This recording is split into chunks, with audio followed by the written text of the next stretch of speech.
All right, for the first time ever since I've been working on it, we got the rear of the vehicle sitting on its own weight. Roll around here, we got all the 4-link bars in. All right, I know what you're saying. Holy cow, 4-link bars. These things, yeah, they're 32 inches from bolt hole to bolt hole.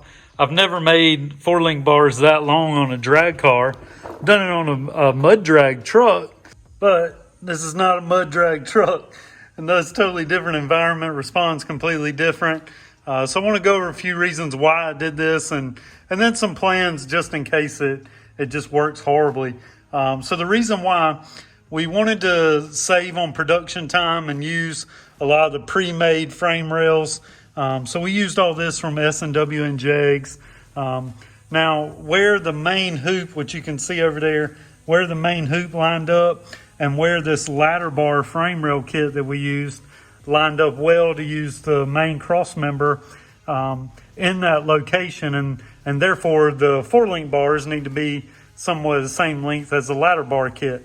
But we made it all 4-link so that we've got the ability to tune it so that it can perform well. Now, if these bars are super lazy and just don't act like I want, what I did was up here, you can see where these diagonal bars tie into the frame rails, and then I've got this gusset with a bolt hole. So what I can do is add a bolt-in kit down the road if I don't like how this performs, that'll enable me to do, it'll bolt in there, extend out, bolt up there to the frame, and I'll just have another set of 4-link brackets here that will give me the ability to even do shorter upper arms if I want than the lower arms. A lot of different options there that I can bolt in if I just don't like the way this reacts. Just not sure right now. So excited to see how it performs, but I don't have a confident answer on how that's going to work. The instant center and all that stuff, that stays the same. It's just how it reacts is different based on the length of these 4-link arms. So as in the speed it reacts and how violent it reacts. So it may be nice and soft and comfortable, but may not actually perform well. Just not sure, but we'll see.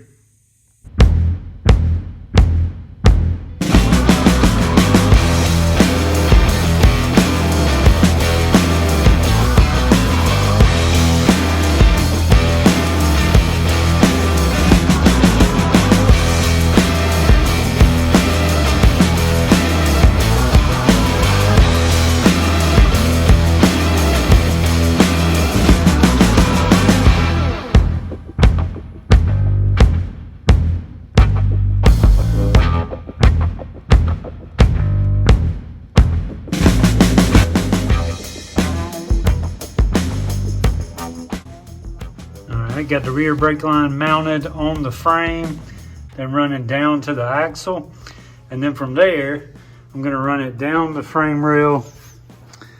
Show you this. So run it down the frame rail, and then I drilled a 3/4 hole through this 1-inch square tubing on the back side.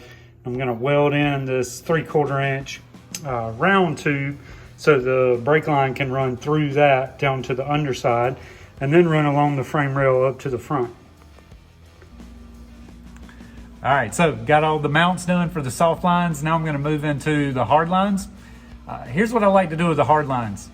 One, I only use stainless steel hard line. I do not use that aluminized junk. It's cheap for a reason. The stainless steel line is more expensive for sure, but man, does it not only seal better, but it lasts better, it bends better. I only use the stainless steel stuff. So I've got some 3/16, got a roll of 3/16. First thing I do, I use my straightener. So one, you got to buy one of those tubing straighteners. I use that to straighten it all out. But then also another trick with the stainless steel line, the cheap little double flare tools, they just do not work. They're not strong enough. So don't waste your time there. If you're gonna do like a professional quality brake job from scratch, and you're gonna use a stainless steel line, you really need to invest in a hydraulic flare tool. So I've got a Master Cool tool. From my experience, I think it's one of the best ones on the market, but they are a couple $100. Money well spent. It'll save you so much headache. I've tried going the cheap way and it always ends up biting me in the ass. So what I'm gonna do when I do hard lines, one, because the stainless steel line is expensive, I always use a template. So I either use a coat hanger or TIG fill rod to make all my bends and find the path that I wanna go first. Then I transfer that over to a piece of stainless steel. So you'll see me do that. When I do that, I just use the same thing, whether it be coat hanger or the fill rod, and I just use the tubing straightener and straighten out my piece when I'm done with the piece that I was working on. So I'll try and show you all this stuff as I go. But what I like to do, I like to start from the fluid source. So now that I got all the mounts done for the soft lines, I want to go and start the hard lines at the fluid source, being the brake master cylinder and the clutch master cylinder. I still have to plumb the clutch master cylinder, so we'll start there because that's just one little line. And I just hope you learn something along the way.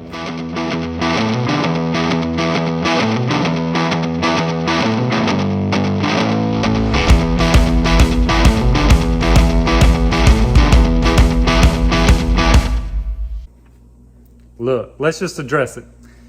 Brakes aren't sexy. They don't make your car go faster, but man, they're so important when you're doing a build like this. Not only your life, other people's lives are on the line with how well you do this part of the build. So they're just super important. And they cost money, which is frustrating when it just doesn't seem like a sexy part of the build. I want to include a link for something I think you should watch. It's a really good, honest video from an accident that had happened on a channel that I enjoy watching, Autotopia LA. Man, they got a bunch of cool rides on there, but they experienced a brake failure and a crash. I just think it's important, if you're considering skimping on brakes, watch this video first. I'll put a link to it in the description. It's just real world, man. Got to be careful, especially with brakes, and do them right.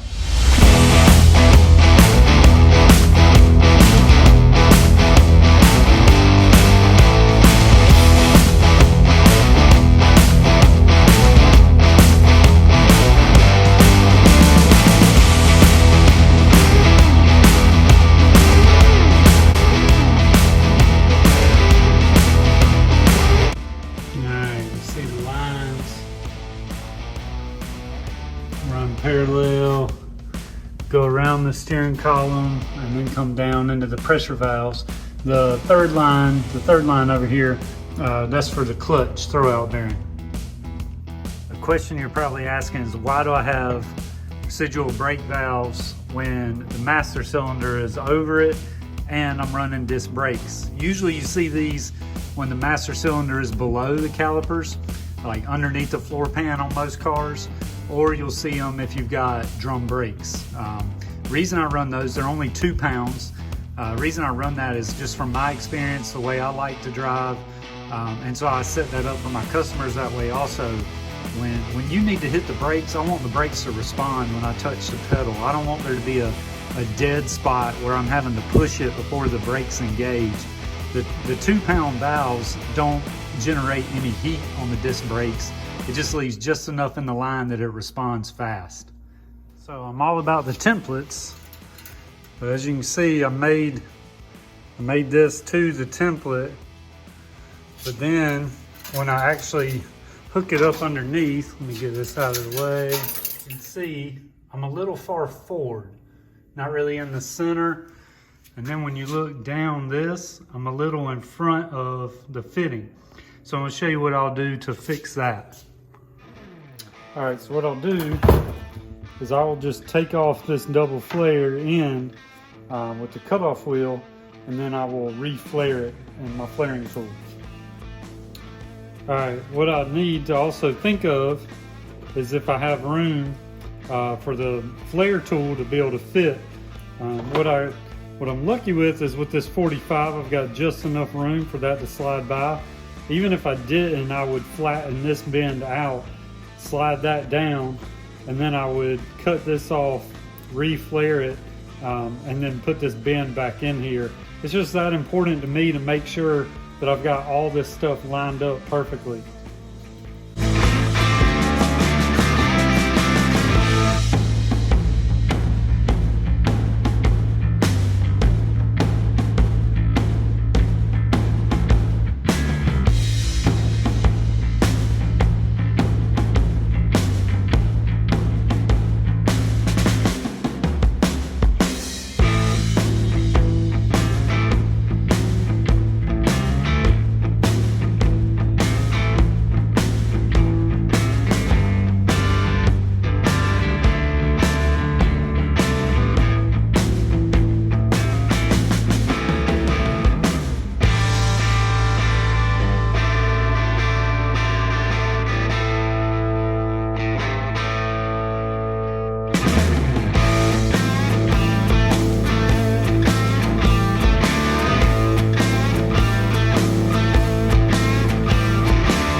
Pretty, pretty.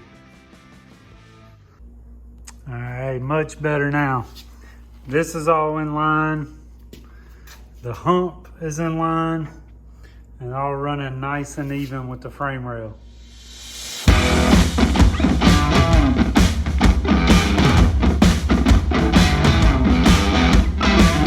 Show you how the tube welded in worked out, and then the rubber grommets. I just grabbed these rubber grommets from Lowe's, and then I've got one in there.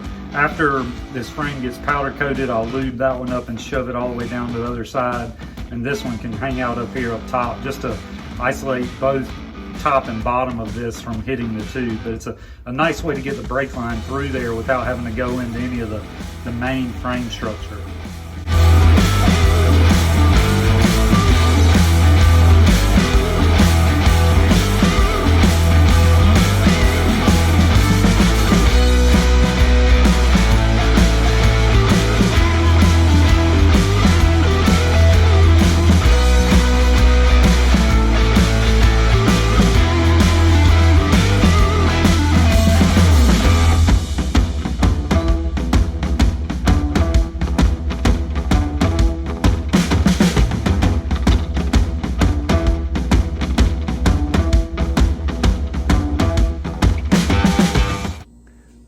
Got the brakes all run. That means it's time to push this thing outside and take a look at it.